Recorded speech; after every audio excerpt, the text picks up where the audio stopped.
Hello दोस्तों, हम बात करने वाले हैं जीएस पेपर फोर्थ के बारे में, एथिक्स के बारे में, क्योंकि आपका सबसे महत्वपूर्ण पेपर होता है। इसमें से 250 नंबर आपको पाना होता है। ठीक है, 250 नंबर आपका होगा, जो कि रैंक लेवल 1 की स्ट्रेटजी में आपको बताऊंगा। जैसे day 1 to detail plan Hindi medium रहेगा। इसमें से आप क्या करेंगे, प्रीलिम्स मेंस इंटीग्रेटेड रहेगा, क्योंकि जो आपका जीएस का क्वेश्चन रहने वाला है वह इसी से रिलेटेड करके रहेगा, बट आप इसे थोड़ा अलग ही समझें, क्योंकि जो 250 नंबर का क्वेश्चन है वह इसी से इंटीग्रेट होगा। ठीक है, जुड़ेगा। तो हम अपना टॉपिक लेते हैं कि क्या है। टॉपिक है डे 1 का जो टॉपिक है कंप्लीट करना है, पार्ट ये एथिक्स इंटरफेस।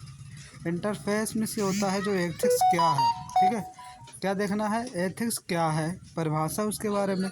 एथिक्स मॉरलिटी क्या है, ह्यूमन इंटरफेस यानी मानवीय संपर्क क्या है। ठीक है, प्लान बी में हम देखने वाले हैं ह्यूमन वैल्यू जो है, ह्यूमन वैल्यू क्या है, एंड सोर्स क्या है, वैल्यू है क्या है, कॉन्स्टिट्यूशन वैल्यूज़ क्या है, उनके बारे में हम देखेंगे कि संविधान से हमारा सब्जेक्ट रिलेटेड है या नहीं। ठीक है, अगला हम देखने वाले एथिक्स क्या है। ठीक है, क्या है एथिक्स, तो एथिक्स नीति शास्त्र है जो सही और गलत के बीच क्या करे, चुनाव करने का नैतिक विज्ञान बोलते हैं। ठीक है, सरल शब्दों में हम इसे देखते हैं तो जो हमें बताता है कि क्या करना चाहिए और क्या नहीं करना चाहिए। ठीक है, सिद्धांत आधारित आचरण होने चाहिए, प्रशासनिक में अत्यंत महत्वपूर्ण मुद्दे को ध्यान में रखकर करना चाहिए। ठीक है, अगला है difference ethics VS morality.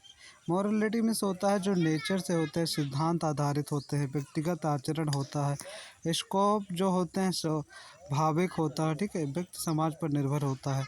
Application होते हैं प्रशासन कार्यस्थल में लागू हुए, निजी जीवन में लागू हुए। जो क्यू कंसेप्ट है वह है कि एथिक्स सार्वभौमिक मार्गदर्शन देता है, जबकि मॉरलिटी व्यक्ति विशेष से जुड़ी होती है। ठीक है, अगला पॉइंट देखते हैं कि क्या है। अगला है जो कि ह्यूमन इंटरफेस। ह्यूमन इंटरफेस में जो मानवीय संपर्क है वह क्या है, आप जैसे चित्रों में देख रहे हैं ह्यूमन इंटरफेस, तो अर्थ में है कि व्यक्ति और समाज के बीच में नैतिक संबंध, व्यक्ति और समाज के बीच में क्या होना चाहिए, नैतिक संबंध, अच्छे बुरा का ज्ञान भी होना चाहिए। ठीक है, जैसे कोर एरियाज में है परिवार, समाज, वर्क प्लेस, शासन, प्रशासन, ये सब मिलकर बने हैं। ठीक है, इंटीग्रेट। ठीक है, अगला जो होने वाला है पार्ट बी में हम देखेंगे कि जो ह्यूमन वैल्यू है, ह्यूमन वैल्यू यानी मानवीय मूल्य है, उसका परिभाषा क्या है। परिभाषा वह है जो वह मूल्य जो व्यक्ति को मानव बनाते हैं। क्या बनाते हैं, व्यक्ति को मानव बनाते हैं। मूल्य वह होते हैं मुख्य मूल्य जो सत्य होते हैं, अहिंसावादी होते हैं, करुणा होते हैं, सहिष्णुता होते हैं। ठीक है, अगला जो है कि न्याय और समानता। न्याय और समानता होता है न्याय जिसे जस्टिस कहते हैं, समानता इक्वलिटी, कर्तव्य बोध, सेंस ऑफ ड्यूटी। ठीक है, इन सब शब्दों से हमारा ह्यूमन वैल्यू जो हमारे वैल्यू होते हैं मानवीय, ठीक है, मूल होते हैं, उसके बारे में हम सीखते हैं।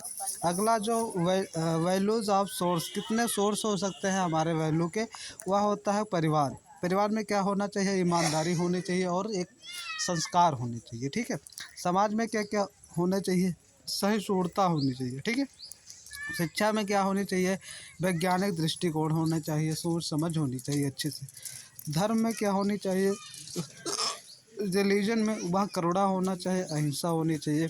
संविधान में समानता और न्याय होने चाहिए, क्योंकि जब तक आप संविधान में समानता की बात और न्याय की बात नहीं करेंगे तब तक नहीं हो पाएगा। ठीक है, अगला हम देखते हैं, अगला जो संविधान और ह्यूमन वैल्यू है, संविधान से रिलेटेड जो हमारे मानव के जो वैल्यू है, मूल्य है, उसको हम देखेंगे।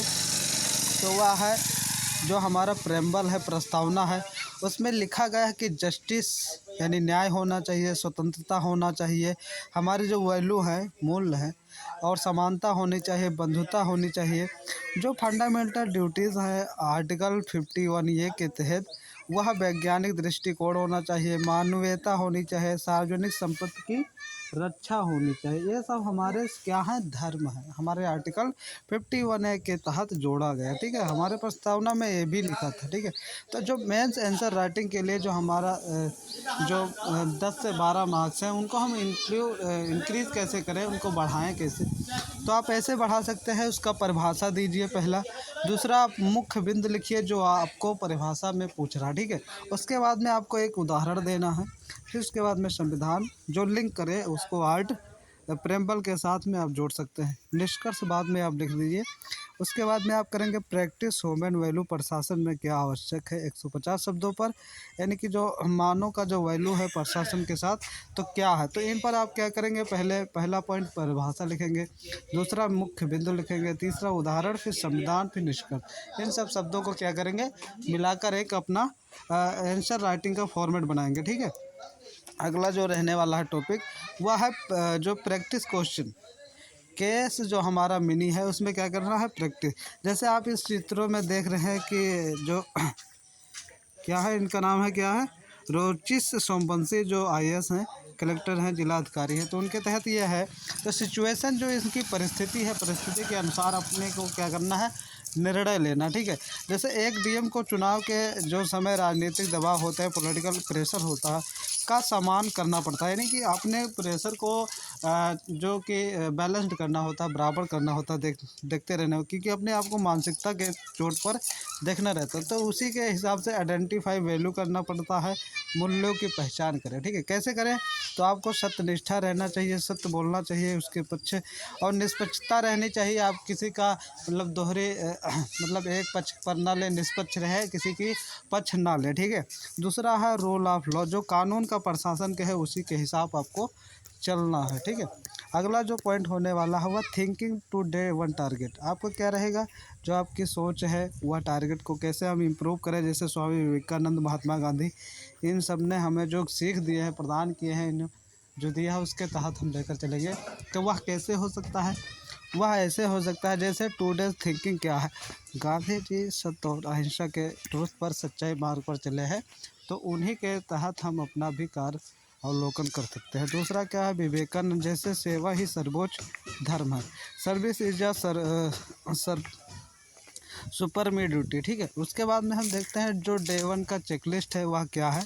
जैसे कॉन्सेप्ट क्लैरिटी हमें मिली, दूसरा हमें आंसर लिखना पता हुआ, तीसरा हमें वैल्यू याद रखना है। ठीक है। वैल्यू आप याद रखेंगे तभी आप एथिक्स में निपुणता लाएंगे। थिंकिंग क्या है, आपको थिंकिंग सोचना है। उसके बाद में फिर जो हमारा होने वाला है वह क्या है, डे 2 में आपको प्रीव्यू देखना है। जैसे टॉपिक एप्टीट्यूड का, एटीट्यूड का अभिवृत्ति क्या है। ठीक है। उसके बाद में हमारा जो पोर्शन है उनको लेकर चलते हैं कि क्वेश्चन हमें कैसे पूछे जाते हैं, क्योंकि आपको जब से क्वेश्चन पता नहीं चलेगा तो आप कैसे लिख पाएंगे।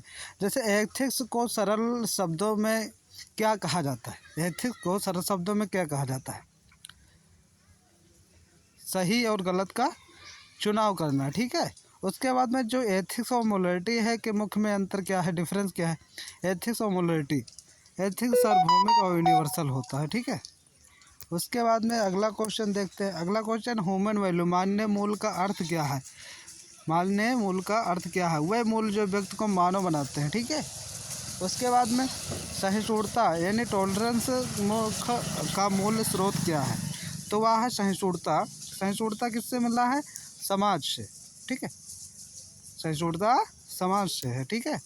उसके बाद में हम देखते हैं क्या अगला क्वेश्चन है। अगला क्वेश्चन वैज्ञानिक दृष्टिकोण से हमें क्या मिलता है, तो वैज्ञानिक दृष्टिकोण हमारा शिक्षा होता है। ठीक है। स्वामी विवेकानंद के अनुसार सर्वोच्च धर्म क्या है, उसका क्या है, सेवा करना। ठीक है। सेवा करना, स्वामी विवेकानंद के अनुसार क्या कहा गया है, सेवा करने का। ठीक है। अगला हम पॉइंट देखते हैं कि हमारा क्या कहा गया है। अगला है जो कि महात्मा गांधी किन मूल्यों के लिए जाने जाते हैं, सत्य और अहिंसा के लिए। ठीक है। सत्य और अहिंसा एथिक प्रशासन में लागू होता है, जबकि मोरालिटी में रिक्त स्थान होता है। वह क्या होता है, निजी जीवन। ठीक है। एथिक्स प्रशासन में लागू होता है, जबकि मोरालिटी में रिक्त स्थान, निजी जीवन का, प्राइवेट का। ठीक है। इन सब क्वेश्चन को लिया गया है, आप इन क्वेश्चन को वेरीफाई करके आप देख भी सकते हैं। चलिए दोस्तों, मिलते हैं अगले वीडियो में से। धन्यवाद।